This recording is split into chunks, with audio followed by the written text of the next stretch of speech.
এই রকম সুন্দর সুস্বাদু চিকেন কারি দেখে একবার লোভ লাগছে তো। নমস্কার বন্ধুরা, বং ফুড স্টোরিতে আপনাদের সকলকে জানাই স্বাগত।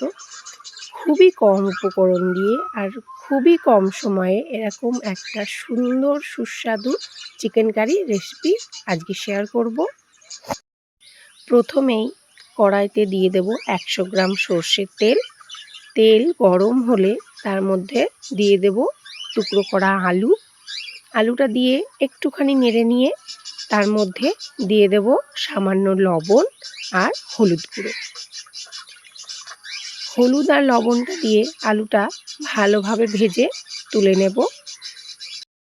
তারপর নিয়ে নেব 1 কেজি চিকেনগুলোকে ওই তেলের মধ্যে দিয়ে হালকাভাবে ভেজে নেব। তেলের মধ্যে আগে থেকেই অল্প লবণ আর হলুদ আছে, যদি প্রয়োজন হয় আরেকটু দিয়ে নেবেন। চিকেনগুলো হালকাভাবে ভেজে তুলে নেব।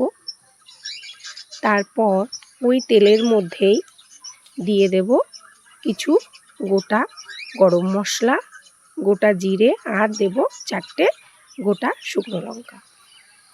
একটু ভাজা হলে তার মধ্যে দিয়ে দেব কুচি করা পেঁয়াজটা আমি এখানে একটু ফাইন চপ করেছি।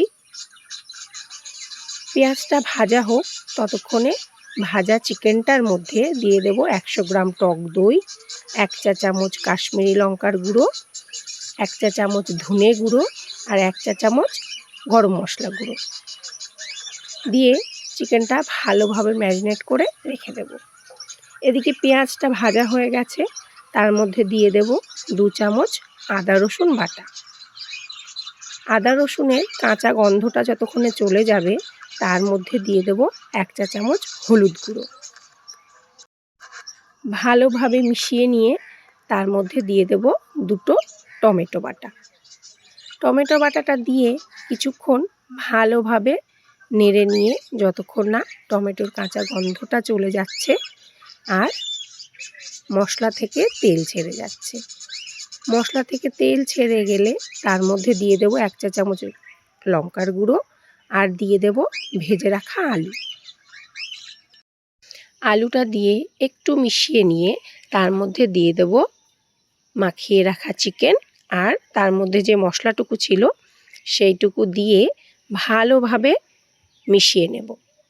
তারপর গ্যাসের ফ্লেমটা লো টু মিডিয়ামে রেখে 5 থেকে 7 মিনিট ঢাকা চাপা দিয়ে রেখে দেব। ঢাকাটা খুলে একটু নেড়ে নিয়ে তার মধ্যে দিয়ে দেব গরম জল দিয়ে চিকেনটা ভালোভাবে নেড়ে মশলার সাথে মিশিয়ে নিয়ে ফুটতে দেব আরও 5 থেকে 7 মিনিট। তারপর উপর থেকে দিয়ে দেব চেরা কাঁচা লঙ্কা আর ধনেপাতা কুচি। তাহলেই রেডি আমাদের চিকেন কারি। কত সুন্দর, কম সময়ে কম উপকরণ দিয়ে এই রকম একটা সুস্বাদু রেসিপি। তো ভিডিওটি কেমন লাগলো লাইক কমেন্টের অনুরোধ রইল। দেখা হচ্ছে আবার নতুন কোনো রেসিপি নিয়ে। ধন্যবাদ।